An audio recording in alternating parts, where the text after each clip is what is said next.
Welcome to the Investor Coaching Show, a podcast to help you get an insider's view of the financial world and escape common investment traps. We look at the financial news of the day and help you make sense of it so you can relax about money. And here's your host, Paul Winkler. And welcome to the Investor Coaching Show. I am Paul Winkler, talking about the world of money and investing.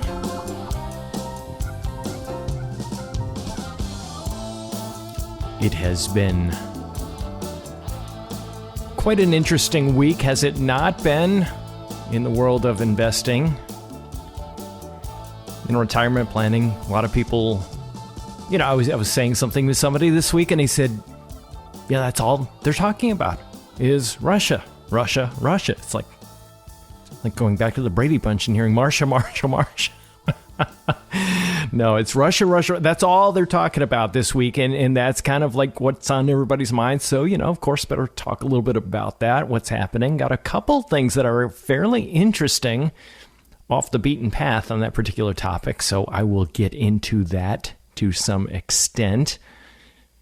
And, of course, how is this going to affect markets? How is this going to affect inflation? You've got oil prices and how is that? And it's a lot of conjecture, just a tremendous amount of it. And if there were ever a time to be diversified and to follow academic principles of investing, it's always the right time to do that as far as I'm concerned. But particularly now, there's so much going on that I think that it's a really good time to pay attention to this stuff. Especially seeing as some of the things that people have been doing over the past few years just haven't worked terribly well. I mean, can we just say that a lot of the stuff that I've been talking about for a while and going, at some point, this gravy train starts to slow down a little bit and things start to change. And that's kind of what we've been seeing. We've been seeing exactly that. Matter of fact, there was an article, my wife sent this off to me. I've had a few people sending me some stuff. JR sent me one thing, and then he's usually sending me something that he's been looking at. My wife sent me this morning, so I figure I better cover it. No, just kidding. I would cover it anyway because it's good. Well, it's good in a bad way. It was from the Tennessean. It was inaction is not the only alternative amid stock market's turbulence was the headline on the article. Stock market investors last month endured the first sizable decline since the early days of the pandemic, and most heard a familiar refrain from advisors, investment firms, and financial media, and others. Hang tight. Don't overreact. And it's generally good advice, they say. And, the reality of it is a lot of times you hear that type of guidance from the investment industry. They're the last ones following it. They're not doing it. If you really look inside of investment portfolios, I think you'd be shocked at the amount of buying and selling, turnover, trading, tactical asset allocation. Style drift is sometimes what it's called. In my book, I actually have a statistic on style drift. I don't remember exactly. It's been a while since I looked this up, but I want to say it was like 75% of mutual funds had drifted in style. And that's when you go from maybe mid-cap blend to mid-cap value, or you slide from large value stocks to large blend stocks or mid caps, or you move from one investment style to another. And it was just an incredibly high percentage of funds that had actually engaged in that. And what do we know about market timing? It doesn't work. And it's a form of market timing, tactical asset allocation. And it's because basically what you're doing is you're assuming that whatever you're moving from is overvalued and out of style, let's say. You'll hear those types of terms, and you're moving to something that is undervalued and that you can increase returns. Well, no surprise here. They said that generally it's good advice, as it can keep investors from making drastic shifts that they might regret later. Timing the market isn't easy. Now, timing the market doesn't work. Why don't you just put it that way? That's what they said in the article. It's not easy. We see that people don't have that ability. Matter of fact, there was a study of 91 pension plans. These people are pretty bright. They're pretty well educated. They sort of have some information about investing. they sort of, maybe are hooked up with people that they pay hundreds of thousands of dollars a year to guide them on their investment choices. And yet 100% of them, not one of them, increased returns as a result of their market timing or stock picking that they engaged in. And they all engaged in it. That was the crazy thing about the study. So it's just not really a really good idea. But it's not easy. But some actions might be warranted during times of investment turbulence. What would be maybe the worst time to try to time the market? When markets are really turbulent? Because if you have lots of turbulence, you have more to lose by screwing up. Because that means that there's more movement going on. That doesn't even make sense. Here are some of them. Buy and hold strategy is an historically wise strategy, but it rests on the assumption that you can stomach and wait out the downdrafts. Now, this is a whole thing about being able to have risk tolerance, being tolerant of risk. And, this is something I had a conversation with one of the professors at one of the universities that teaches on investing years ago on the radio show. I had him on here. We got to talking about this, and he said recent research, showing it doesn't work. And I go, yeah, that's something I have. It's interesting to hear the research is showing that risk tolerance isn't something that is terribly helpful. In other words, going in and saying, how would you react during this? How would you react to a 10% market decline? How would you, what would you do? Would you buy? Would you sell? How would you react? And I said, I've always believed that's a flawed idea because I am completely intolerant of risk after market downturns. I am bulletproof after market upturns. And the problem with risk tolerance, it's kind of like putting somebody in a flight simulator, is an example I like to use, and putting them through a plane crash and say, hey, let's see how this person would respond during a plane crash. And they put them in a flight simulator and you crash the plane. You're like, oh, I see how you'd respond. No, you don't. You won't know until you're going through the real thing. It doesn't even make sense.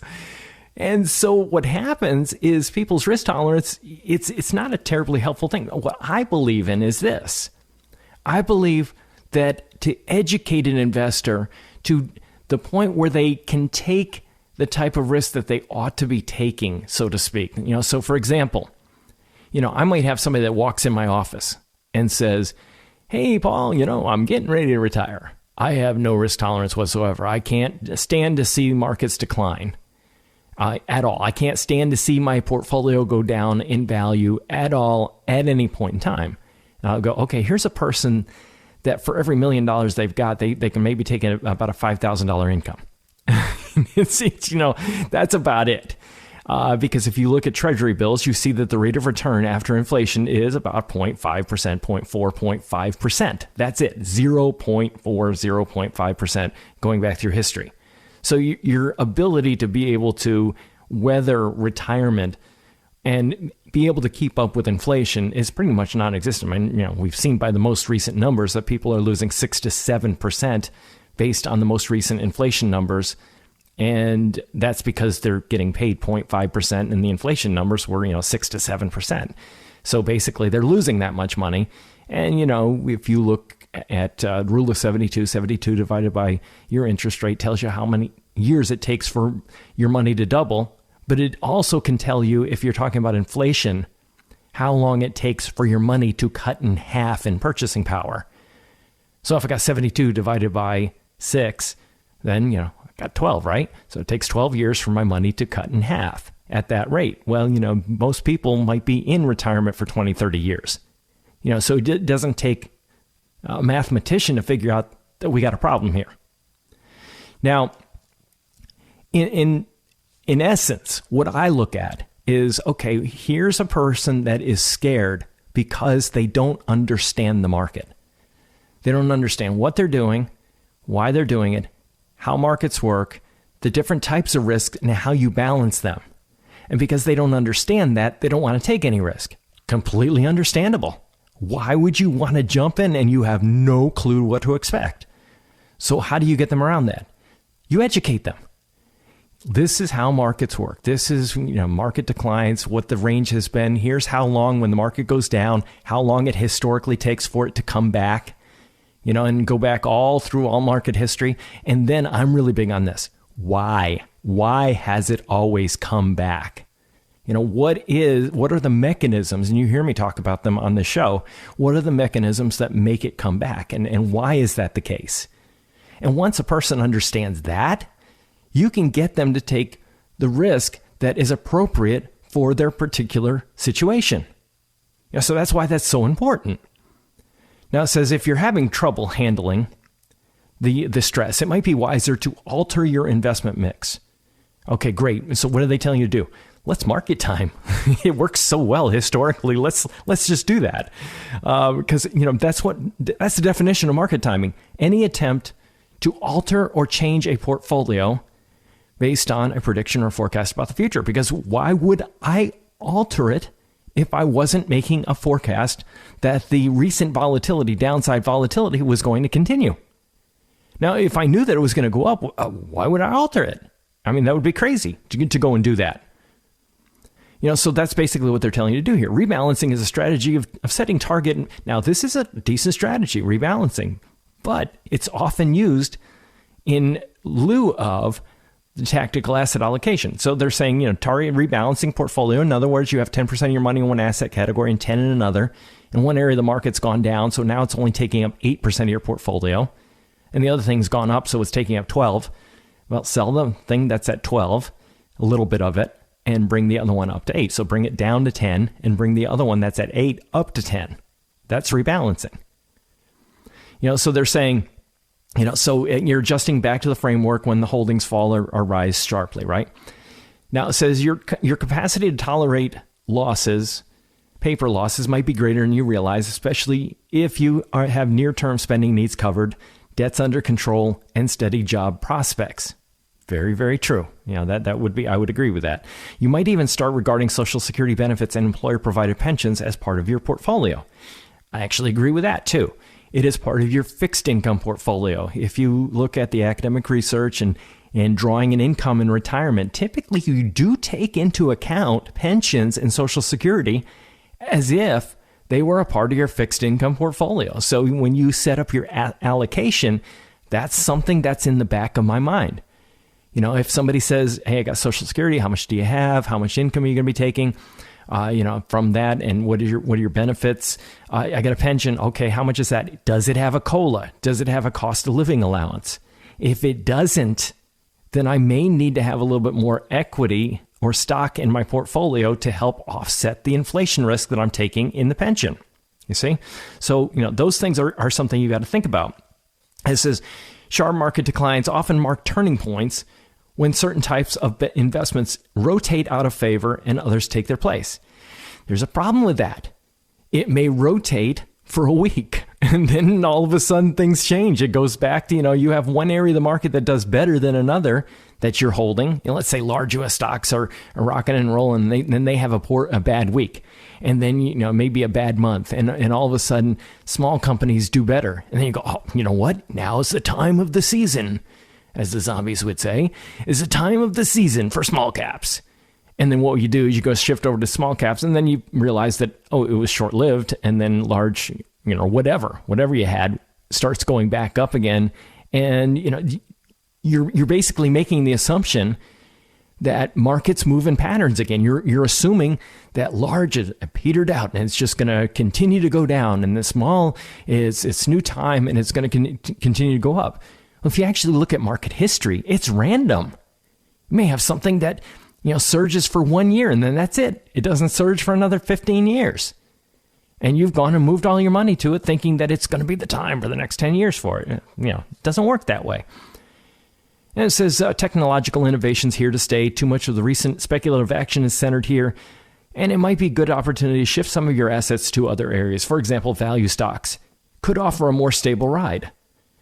Actually, if you look at the data going back 100 years, value stocks actually have more volatility to them than growth stocks. Now, if you look at it and go, well, there's greater risk, greater expected return. So, if you look at this and you say from 1927 to 2021, large U.S. stocks, dollar grew to $12,000. So you have the growth of assets from the 1920s. So that's about 10% return, $12,000. Standard deviation, which is a measure of risk, is 18. The higher that standard deviation, the more the risk, right? Well, how about large value? What's 46,000, which is significantly higher than 12,000, right? But there's a higher standard deviation, 25. So you look at it, it's just the opposite. Now, where it would confuse somebody, and this is where it would be true, but this isn't the way they said it. They said shift over to value, which could be more stable, right? That's what they said. No, you add value to the mix. You add value. And what we know from academic research is that when we have growth stocks and we have value stocks and we put them together in a portfolio, what happens is the portfolio volatility, because they don't move together many times, goes down. So it's like they almost got it. They almost got it, but they didn't quite get it. And, that's so often, the reason I point this out is, where do you get information about investing? Increasingly, people are getting information about investing from the media and from writers. And they don't know, because you don't know what you don't know, right? But as I often like to point out, you don't know what they don't know. And if you think about value stocks, what are they? They're distressed companies. Why on earth would you ever think that distressed companies would be less risky? And until you learn these types of concepts and start to understand a little bit about it, and to understand, correlation and how they move together and they don't move together in some points in time, it is very easy to get pulled off by maybe even well-meaning journalists that write about investing for the general public. So in essence, there's a lot of bad information out there, is the point I really want you to get your mind wrapped around. And that's why I love, this is one of the things I do. I love taking things in the media, things being written about, articles, and I like to offset them just so that you get inoculated, is the way I like to put it. You get to the point where the last place you will ever go for information about investing is turning on the TV or picking up a newspaper or reading some article out there someplace, because there's so much bad garbage out there, and most of it is simply marketing in disguise. And the mutual fund companies, a lot of times what'll happen is they will be the ones, and they're great at this. Oh, good grief. If you ever want to see good marketing, look at the big mutual fund companies and how they tend to go to the media as resources. Oh, if you need a resource for an article, we've got our PR person at XYZ Mutual Fund Company. And you can call us up anytime and we'll give you, our input on markets and what's going on. And why? Because it's free advertising. They can get named in an article or talked about in an article, and it's free advertising. And that's exactly what happens, is the people in the media don't think about it that way. Hey, I've got deadlines. I got to write an article. Hey, and I've got a person at this huge mutual fund company that everybody's heard of that wants to give me a quote. Sign me up. And that's exactly what they do. And what you get is a lot of really questionable information. And this would be just another example of that.